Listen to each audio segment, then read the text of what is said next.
요한일서 1장부터 5장 성경 본문을 통해 성탄의 의미라는 제목으로 하나님의 말씀을 증거하겠습니다. 요즘 사는 것이 쉽지 않습니다. 사업하는 것이 쉽지 않습니다. 물가가 올라서 재료비와 인건비가 비싼데 물건값을 못 올리기는 쉽지 않습니다. 내년에는 경기 침체가 있어서 더 어려울 거라고 합니다. 직장 다니는 것도 쉽지 않습니다. 월급 받아서 마트에 가면 장바구니에 이전만큼 채우지도 못했는데 돈은 훨씬 더 많이 내야 합니다. 전기세도 가스비도 오르는데 월급은 잘 오르지 않습니다. 공부하는 것도 쉽지 않습니다. 어떤 전공을 공부해야 할지 결정하기 어렵고 학점 관리도 쉽지 않습니다. 졸업한 뒤에도 괜찮은 직장에 취직하고 일하는 것도 쉽지 않습니다. 모든 것이 쉽지 않습니다. 그런데 다시 생각해 보면 사는 것이 쉽지 않다는 생각을 어떤 기준에서 하고 있는가라고 생각해 봐야 합니다. 힘든 이유가 무엇인가라는 겁니다. 내가 다른 사람보다 더 뒤처지지 않고 더 앞서가는 것이나 내가 다른 사람보다 더 잘해야 한다고 생각해서 어렵게 느껴지는 것은 아닐까요? 자신이 원하는 인생을 자기 인생의 주인이 되어 살아가기보다 부모나 친구나 세상 사람들이 저렇게 하는 것이 잘 사는 삶이라고 여기는 것을 내가 쫓아가다 보니까 사는 것이 쉽지 않다고 여기는 것이 아닐까요? 세상이 가르치는 것은 다른 사람들과의 경쟁입니다. 하지만 사람들이 진짜 원하는 것은 다른 사람과 연결되는 겁니다. 우리는 경쟁을 통한 단절이 아닌 사랑을 통한 연결된 관계를 원합니다. 공부든 사업이든 직장 생활이든 연애든 결혼이든 성공이든 모두 다 과정입니다. 목적이 아닙니다. 과정이 목적이 될 때 우상이 됩니다. 모든 것이 과정이라면 그러면 인생의 목적은 뭘까요? 인생의 목적이 오늘 설교 제목인 성탄의 목적이기도 합니다. 여러분 어떻습니까? 여러분이 원하는 것을 이루는 것이 쉬웠습니까? 쉽지 않았습니까? 그런데 정작 그것이 이루어졌다고 할지라도 그 이루어진 것으로 인한 기쁨은 잠깐입니다. 원하는 대학에 합격했다고 기뻐하지만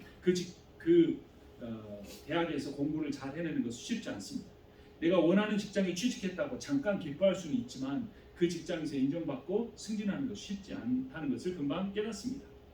내가 원하는 사람을 만나서 교제하고 결혼한다고 기뻐하지만 얼마 지나지 않아서 배우자의 관계 속에서 성격 차이나 습관이나 생각이 다른 걸로 인해 갈등이 생깁니다. 공부든 취직이든 사업이든 결혼이든 직장이든 성공이든 그것을 이루기까지 수많은 노력을 했는데 정작 그것이 이루어졌을 때 누리게 되는 기쁨은 왜 오래 가지 않는 것일까요? 앞에서 말씀드린 것처럼 이 모든 것은 과정일 뿐 목적이 아니기 때문입니다. 그렇다면 인생의 목적은 무엇일까요? 여러분의 인생의 목적은 무엇입니까? 오늘 예배를 드리는 목적은 무엇입니까? 인생의 목적이 무엇인가? 라는 질문에 대한 답과 오늘 설교 제목인 성탄의 의미가 무엇인가에 대한 답이 동일한 내용입니다. 그것은 사랑입니다. 성탄의 의미도 사랑이고 우리의 인생의 목적도 사랑입니다. 사랑이 목적이고 사랑 이외의 모든 것은 지나가는 과정일 뿐입니다. 과정이 목적이 되면 그 과정이 우상이 됩니다. 공부가 목적이 되면 공부가 우상이 됩니다. 결혼이 목적이 되면 결혼이 우상이 됩니다. 공부도 직장도 사업도 결혼도 비즈니스도 모두 다 과정입니다. 이런 것들은 최종 목적이 아닙니다. 공부라는 과정을 통해 사랑하는 것이 목적이 되어야 됩니다. 내가 왜 공부해야 되는가? 결혼이라는 과정을 통해서 사랑하는 것이 목적이 되어야 합니다. 사업이라는 과정을 통해서 사랑하는 것이 목적이 되어야 합니다. 우리가 이렇게 개척교회를 하는 그 과정을 통해서 이루어야 하는 것도 외적인 수의 중과가 아니라 사랑하는 공동체입니다. 심지어 죽음도 하나의 과정입니다. 과정은 과정일 뿐입니다. 과정은 지나가기 때문입니다. 영원하지 않는 것입니다. 그런데 영원한 것이 딱 하나가 있는데 그것이 무엇인가? 사랑입니다. 이 사랑이 그래서 우리의 인생의 유일한 목적이 되어야 하고 이 사랑이 성탄절의 진정한 의미입니다. 그런데 문제는 우리들 안에 사람 안에는 사랑이 없다는 겁니다. 사랑이 부족한 정도가 아니라 사랑이 사람 안에는 아예 없습니다. 사람이 사랑한다고 하는 것은 부족한 사랑 또는 가짜 사랑일 뿐입니다. 사람에게 사랑이 없는데 사람에게서 사랑을 기대하니까 실망합니다. 친구에게서 사랑을 기대해도 언젠가는 실망하게 됩니다. 사랑하는 사람에게서 사랑을 기대해도 언젠가는 실망하게 됩니다. 사람에 대해서만 아니라 사업이나 공부나 직장 생활이나 이런 것들에 자신의 모든 것을 걸고 노력해서 그것을 이루어도 그 기쁨은 오래 가지 않습니다. 이런 것들은 지나가는 과정이고 영원한 것이 아니기 때문에 영원한 것이 단 한 가지입니다. 그것은 사랑입니다. 하나님의 사랑입니다. 오늘 성경 본문 요한일서 4장 16절 말씀, 요한일서 4장 16절 말씀 함께 읽겠습니다. 우리는 하나님이 우리에게 베푸신 사랑을 알고 또 믿었습니다. 하나님은 사랑이시니라. 사랑 안에 있는 사람은 하나님 안에 있고 하나님도 그 사람 안에 계시니라. 하나님의 본질이 사랑입니다. 그러니까 하나님 안에 산다는 것은 사랑 안에 산다는 겁니다. 하나님을 믿는다는 말은 하나님이 나를 사랑하신다는 것을 믿는 겁니다. 하나님은 내가 무슨 잘못을 하고 있는가 지켜봤다가 그것을 발견하면 그것에 대해 벌을 주시는 분이 아닙니다. 하나님은 사랑이십니다. 하나님은 나의 잘못을 대신해서 벌을 받으시고 죽으시는 분이십니다. 하나님은 내 잘못을 심판하시는 분이 아니시고 나를 사랑하시는 분입니다. 하나님은 연약한 사람을 판단하거나 비난하지 않으십니다. 너는 왜 그것밖에 못해? 왜 너는 그렇게 연약해? 라고 하지 않으시고 강한 사람보다 약한 사람을 더 사랑하십니다. 하나님은 자신을 의롭다고 생각하는 사람보다 죄인이라고 여기는 사람을 더 사랑하십니다. 하나님이 선택하신 대부분의 사람들은 약자와 죄인이었습니다. 아이를 낳지 못해서 괴로움을 겪는 여인, 가난해서 자신의 삶을 제대로 꾸리지 못하는 사람, 다른 나라에서 외국인으로서 차별을 받으며 사는 사람, 정식 부인이 아닌 처백에서 태어난 사람, 몸에 장애를 가지고 있는 사람, 병들어서 고통을 당하는 사람, 인생을 방황하고 목적을 찾지 못해 괴로워하는 사람, 이런저런 죄를 짓고 죄에서 벗어나지 못한 사람들을 사랑하십니다. 성경의 인물들을 보면 다 그렇습니다. 노아는 술 마시고 자녀들 앞에서 벌거벗은 채로 잠을 잔 술주정뱅이였습니다. 아브라함은 아내를 여동생이라고 속이고 팔아버린 인신매매범이었습니다. 야곱은 형과 아버지를 속이고 장자권을 훔친 욕심 많은 사기꾼이었습니다. 유다는 자신의 며느리와 관계를 가진 이중인격 성매매자였습니다. 모세는 사람을 죽인 살인자의 왕에게 쫓겨다니는 정치범이었습니다. 다윗은 왕의 권력을 사용하여 부하의 아내를 겁탈한 강간범이었습니다. 기도는 비겁한 사람이었고 삼손은 성중독자였고 요셉은 고자질장이었습니다. 요셉의 10명의 형들은 요셉을 위해 죽이려고까지 했습니다.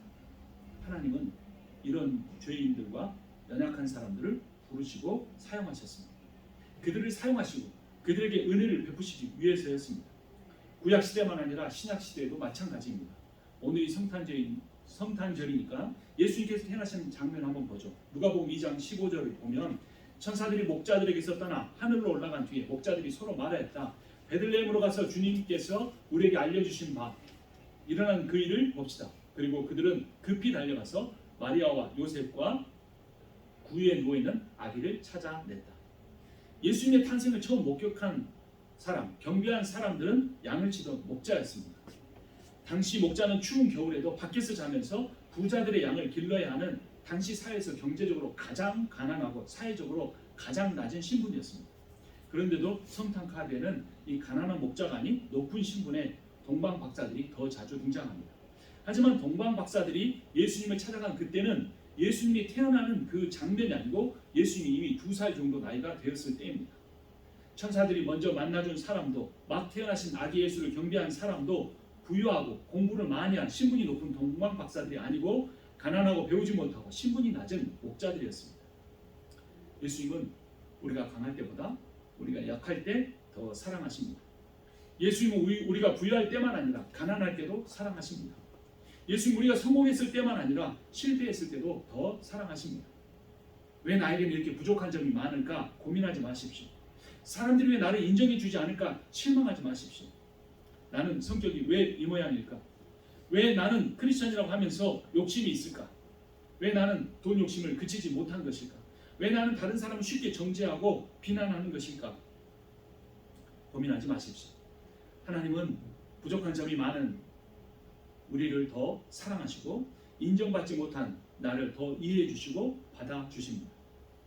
내가 나를 정죄하고 비난한다고 혹은 내가 새해는 그래 새롭게 한번 마음을 잡아봐야지 성경 몇 독을 해야지 성령 충만해야지 기도해야지 그렇게 변화된 삶을 살겠다고 다짐한다고 내가 하루아침에 뒤바뀌어지는 것이 아닙니다. 변화는 절대로 내 노력으로 이루어지지 않습니다.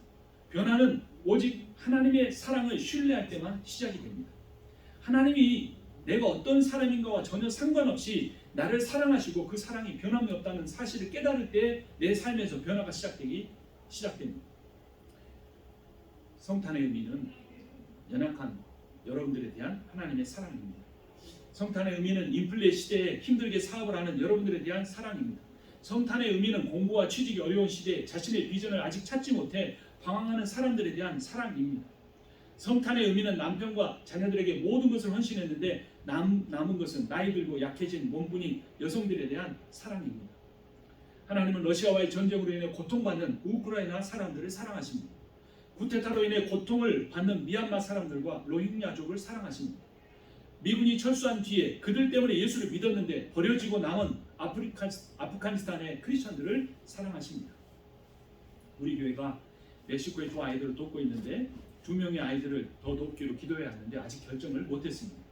선교사님들과 목사님들을 통해 여러 곳을 알아봤는데 2023년 1월부터는 2명의 아이를 더 추가해 4명의 아이들을 후원을 시작했으면 좋겠습니다.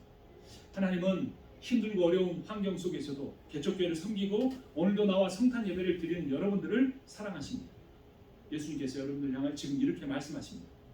올 한 해도 참 수고 많이 했다. 네가 이제까지 얼마나 노력해 왔는지 내가 잘 알고 있다. 지금 이 모습이면 딱 좋다. 실수해도 괜찮다. 다시 하면 된다. 잘하고 있다. 많이 힘들지. 내가 너의 힘이 돼줄게. 두려워하지 말라. 내가 너와 함께하고 그렇게 함께하기 위해서 이 세상에 인간이 되어서 온 거야. 너를 향한 영원한 사랑. 이것이 성탄의 의미란다. 여러분 이런 말이 있습니다. 자신과 사이가 좋아야 다른 사람과도 사이가 좋아진다고 합니다. 하나님이 나를 사랑하시는데 왜 내가 나를 사랑하지 못합니까? 하나님이 사랑하시는 나 자신을 먼저 조건 없이 사랑하기 시작할 때 나와의 사이가 좋아지고 다른 사람들을 사랑할 수 있게 됩니다. 마태복음 1장 23절을 보면 보아라 동정녀가 잉태하여 아들을 낳으리니 그의 이름을 임마누엘이라 할 것이다. 임마누엘은 번역하면 하나님이 우리와 함께 계신다는 뜻이다. 여러분 예수님의 별명이 임마누엘이에요. 예수님을 통해서 하나님이 우리와 함께 계신다는 겁니다. 그런데 그 예수님을 통해서 하나님이 함께 계시려는 목적이 뭘까요? 요한일서 4장 9절을 제가 읽고 10절은 같이 읽겠습니다. 요한일서 4장 9절을 제가 먼저 읽습니다. 하나님의 사랑이 우리에게 이렇게 드러났으니 곧 하나님이 자기 외아들을 세상에 보내주셔서 우리로 하여금 그로 말미암아 살게 해주신 것입니다. 사랑은 이 사실이 있으니 곧 우리가 하나님을 사랑한 것이 아니라 하나님이 우리를 사랑하셔서 자기 아들을 보내어 우리의 죄를 위하여 화목제물이 되게 하신 것입니다. 하나님 우리 안에 계시는 목적이 뭐라고 말합니까? 우리를 사랑하시기 위해서입니다. 어떤 사랑입니까? 우리를 위해 대신 죽으시는 희생의 사랑입니다. 이것이 성탄의 의미입니다. 변함이 없는 놀라운 희생적 사랑. 얼마나 놀랍습니다. 염려하지 마. 내가 이 땅에 인간이 되어 태어난 것은 내가 앞으로도 영원히 너를 떠나지 않고 너와 함께하기 위해서야. 그래서 같은 마태복음 28장 20절은 세상 끝날까지 내가 너희와 항상 함께 있겠다라고 예수님께서 승천하시면서 약속해 주셨습니다. 여러분 성탄절은 연약한 사람들을 위한 날입니다. 인간의 모든 노력은 다 실패로 끝날 것입니다. 하지만 우리는 그 실패를 통해서만 우리를 변함없이 사랑하시는 하나님을 만날 수 있습니다. 끝없이 용서하시고 끝없이 다시 세워주시고 회복시켜주시는 하나님을 실패를 통해서만 만날 수 있습니다. 자기 노력으로 자기 열심으로 배타적이고 상대적인 인정을 받으려는 것은 종교입니다. 그런데 나에게도 꼭 필요한 것, 다른 사람에게도 꼭 필요한 것은 하나님의 사랑뿐이다라는 그 정답을 아는 것이 바로 복음입니다. 사랑이 답입니다. 사랑이 복음입니다. 사랑이 성탄의 정신입니다. 그런데 한 가지 궁금증이 생깁니다. 하나님께서 우리를 이렇게 사랑하시는 이유가 도대체 뭘까? 그 이유를 요한일서 4장 11절을 제가 읽고 12절을 같이 읽겠습니다. 4장 11절입니다. 사랑하는 여러분, 하나님께서 이렇게까지 우리를 사랑하셨으니 우리도 서로 사랑해야 합니다. 12절 지금까지 하나님을 본 사람은 없습니다. 그러나 우리가 서로 사랑하면 하나님이 우리 가운데 계시고 또 하나님의 사랑이 우리 가운데서 완성된 것입니다. 성탄절의 첫 번째 의미가 하나님의 우리를 향한 사랑이라면 두 번째 의미는 우리끼리 서로 사랑하는 겁니다. 요한복음 13장 34절에서 새 계명을 너희에게 주노니 서로 사랑하라. 내가 너희를 사랑한 것 같이 너희도 서로 사랑하라. 너희가 서로 사랑하면 이로써 모든 사람이 너희가 내 제자인 줄 알리라. 오늘 설교 처음 시작하면서 사는 것이 쉽지 않다라는 말을 했습니다. 근데 가만히 생각해 보면요, 왜 공부가 힘들까? 왜 취직도 연애도 결혼도 성공도 쉽지 않을까? 왜 내가 그것에 만족하지 못할까 생각해 보면 경쟁 때문이라는 것을 알 수 있습니다. 세상은 우리에게 끊임없이 경쟁해라, 다른 사람과 비교해라, 이런 말들을 합니다. 그런데 여러분, 이런 부담감을 우리 성탄을 한번 맞이하면서 한번 좀 버려왔으면 좋겠습니다. 돈은 여러분 먹고 자고 어느 정도 쓸 만큼만 있으면 충분합니다. 다른 사람보다 더 많이 벌어야 행복한 것이 절대 아닙니다. 행복은 단순한 데 있습니다. 내가 하나님의 사랑을 받아들이고 내 주변에 있는 사람을 사랑하며 사면 되는 것입니다. 공부도 내가 최선을 다하면 됩니다. 나중에 후회하지 않을 정도만 하면 됩니다. 결과가 누구보다 더 뛰어나야 하는 것은 절대로 아닙니다. 그런데 모든 것보다 더 우리가 최선을 다해야 되는 것이 있는데 그것은 사랑입니다. 그러니까 사랑이 성공하면 모든 것에 성공한 것이고, 사랑하는 일이 실패하면 다 실패하는 겁니다. 아무리 다른 걸 잘해도. 여러분, 미워하며 사는 삶이 죽은 것과 똑같아요. 그래서 사랑하며 사는 것은 바로 성경에서 말하는 영생입니다. 여러분, 내가 사랑할 수 없는 그 사람을 바꿔보려고 하지 마세요.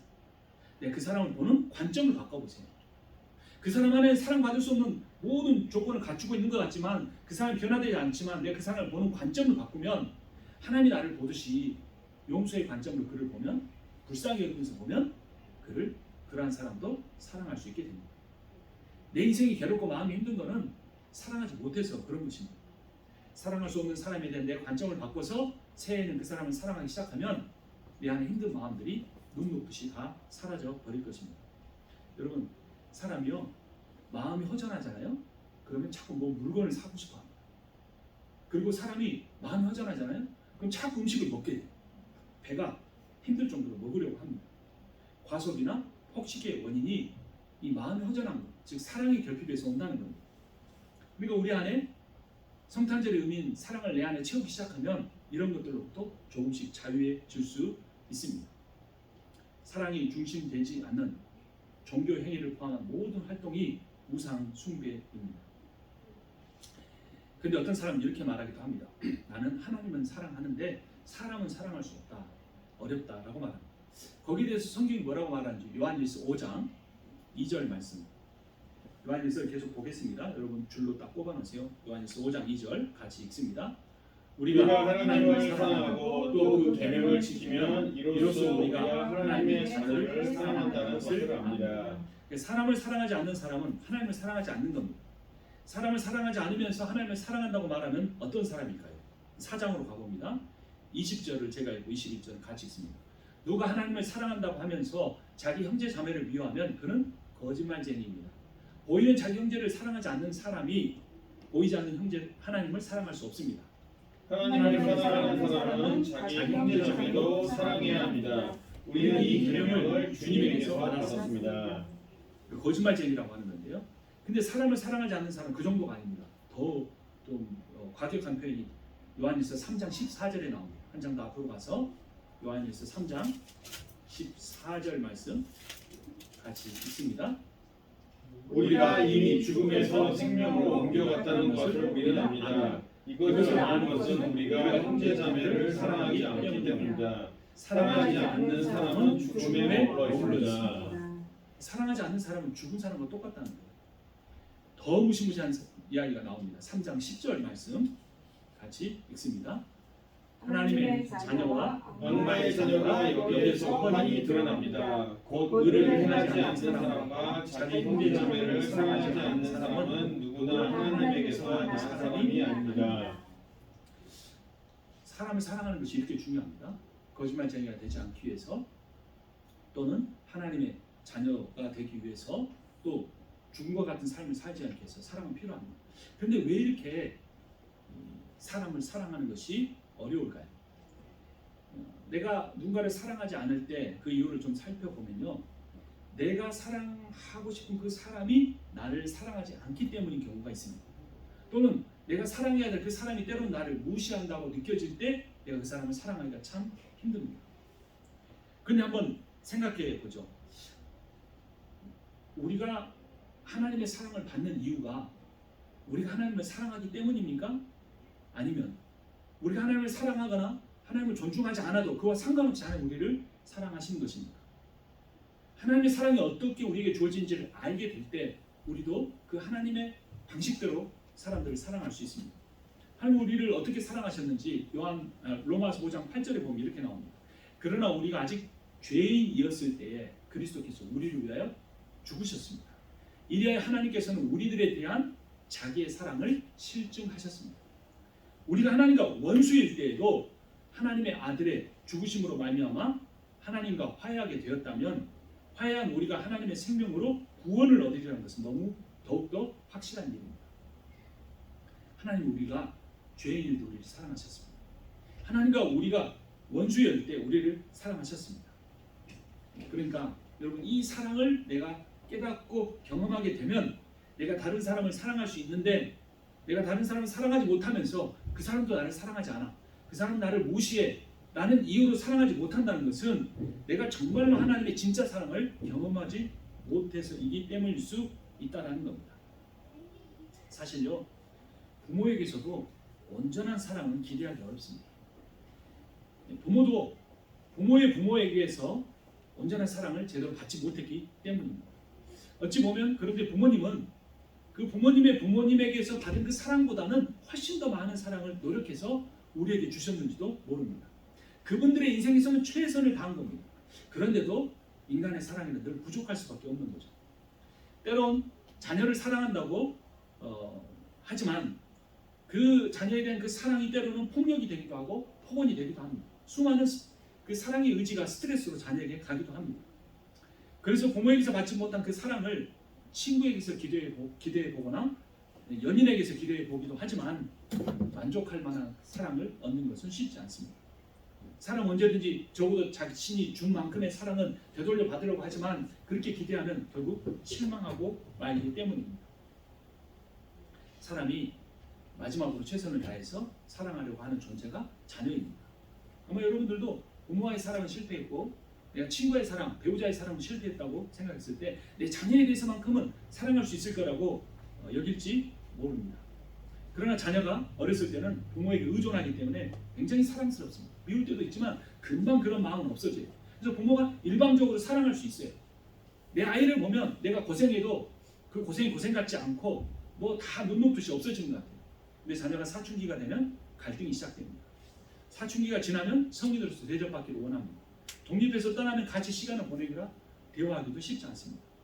그러니까 사람이 사랑을 주고받으려는 사람에게서 기대하는 사랑이란 늘 부족한 것이고 온전해지기가 어렵습니다. 그러면 어떻게 해야 합니까? 인생에서 가장 중요한 것이 사랑이라고 그랬고 성탄의 의미가 사랑이라고 했는데 이 사랑을 어떻게 해야 우리가 누리고 베풀 수 있을까요? 먼저는 내가 하나님의 사랑을 받을 충분한 자격이 있는 사람이라는 것을 인정해야 합니다. 하나님 우리에게 요구하시는 것은 단 하나도 없습니다. 무조건적인 사랑입니다. 아니 오히려 죄인이기 때문에 죄인임을 인정하기 때문에 하나님은 처음부터 나를 사랑하셨고 지금도 사랑하고 계시고 그 사랑은 영원히 변함이 없을 것입니다. 두 번째는 하나님의 사랑이 나에게 부어지는 통로가 성령이라는 것을 알아야 합니다. 하나님 말씀을 아무리 읽어 지식이 쌓여도 안 돼요. 기도해도 안 돼요. 내 노력을 하면 할수록 종교적인 행위를 하면 할수록 실패해요. 근데 유일하게 가능한 방법이 있습니다. 우리가 하나님의 영인 성령으로 충만해질 때 그 하나님의 영이 나를 붙잡아 주실 때 내가 하나님을 예배하고 싶은 마음도 생기고 하나님 말씀대로 살고 싶은 마음도 생기고 내가 사랑할 수 없었던 사람을 사랑할 수 있는 능력도 나에게 생깁니다. 하나님 성령이 뭔지 잘 몰라도 괜찮습니다. 하나님의 영을 나에게 부어주세요. 하나님의 영이 내게 가득하게 되게 해주세요 라고 기도하면 그 성령을 통해 내가 하나님의 사랑을 깨닫고 그 사랑으로 내가 사람들을 사랑할 수 있게 됩니다. 마지막으로 내가 그 무엇인가를 깨달았고 성령이 나에게 사랑을 부으신 걸 내가 깨달았다면 아주 작은 거라도 한번 사랑을 실천해 보세요. 아주 작은 것을 실천할 때 다음에 조금 더 큰 걸 실천할 수 있고, 전에 내가 실천할 수 없었던 것을 조금씩 더 실천할 수 있게 됩니다. 여러분, 인간은 다 행복을 추구합니다. 그런데 그 행복이 대단한 것에 있는 건 줄 알고 헛된 노력을 많이 합니다. 근데 행복은 매우 단순한 것에 있습니다. 행복은 사랑에 있습니다. 하나님은 여러분을 사랑하십니다. 그리고 여러분을 향한 하나님의 사랑은 변함이 없습니다. 온전하지 않은 사람의 사랑에 기대지 마십시오. 하나님의 사랑만이 여러분의 인생에 진정한 가치를 줄 것입니다. 여러분이 사업하는 거 매우 중요합니다. 성공하는 것도 중요할 수 있습니다. 직장생활, 공부도 매우 중요할 수 있습니다. 하지만 그 모든 것은 과정입니다. 과정은 지나갑니다. 지나가고 나면 다 헛된 겁니다. 하지만 그 과정이 헛되지 않을 수 있는 것은 그 모든 것을 통해 우리가 이루어야 되는 최고의 목적이 사랑이라는 데 있다는 것입니다. 그리고 그 사랑을 이미 예수 그리스도의 탄생을 통해 우리에게 부어주셨습니다. 그래서 우리가 공부하는 것 결코 헛되지 않습니다. 여러분이 힘들게 비즈니스 하는 것 절대 힘들지 않습니다. 여러분이 정말 이 개척교회에서 섬기고 봉사하는 것도 절대로 헛되지 않습니다. 왜냐하면 하나님이 자신의 그 크신 사랑을 베푸시기 위해 이 땅에 인간이 되어 오셨고, 우리를 위하여, 죄인인 우리를 위하여, 늘 실패하고 넘어지는 우리를 위하여 십자가에서 죽으셨기 때문입니다. 하나님의 사랑이 저와 같은 죄인을 위한 것이니, 우리와 같은 낮은 자를 위한 것임을 보여주기 위해 예수님은 가난한 목수의 아들로 태어나셨고, 호텔도 아니고 자기 집도 아니고 말구에 누워 지셨습니다. 이것이 예수님의 성탄절의 정신을 잘 보여줍니다. 예수의 성탄의 의미인 사랑, 그것을 의심하지 말고 믿고 누리며 살기를 바랍니다. 또한 그분의 예수 그리스도의 사랑을 나 자신에게 먼저 적용하고 다른 사람에게, 특히 연약한 사람들을 향하여 실천하며 살기를 주님의 이름으로 축원합니다. 기도하겠습니다. 우리를 사랑하시고 그 사랑을 보여주시기 위해 인간이 되어 오신 우리 주님의 이름을 찬송합니다. 주님이 우리를 향하여 영원하고 변함없이 없는 그 사랑을 베풀어 주셨으니 우리가 먼저 그 사랑을 누리고 자신을 사랑하고 우리 주변에 있는 사람들을 사랑하며 살게 주시옵소서. 예수 그리스도의 이름으로 기도합니다. 아멘. 이제는 우리 주 예수 그리스도의 은혜와 하나님 아버지의 크고도 영원하시고 변함없는 사랑과 성령의 위로하시고 교통하시고 충만케 하시는 역사하시니 하나님의 사랑을 믿고 자신을 사랑하며 이웃을 사랑하며 살겠다고 다짐하는 모든 이들 가운데 지금부터 영원토록 함께 있기를 축원하옵나이다. 아멘. 찬송하겠습니다.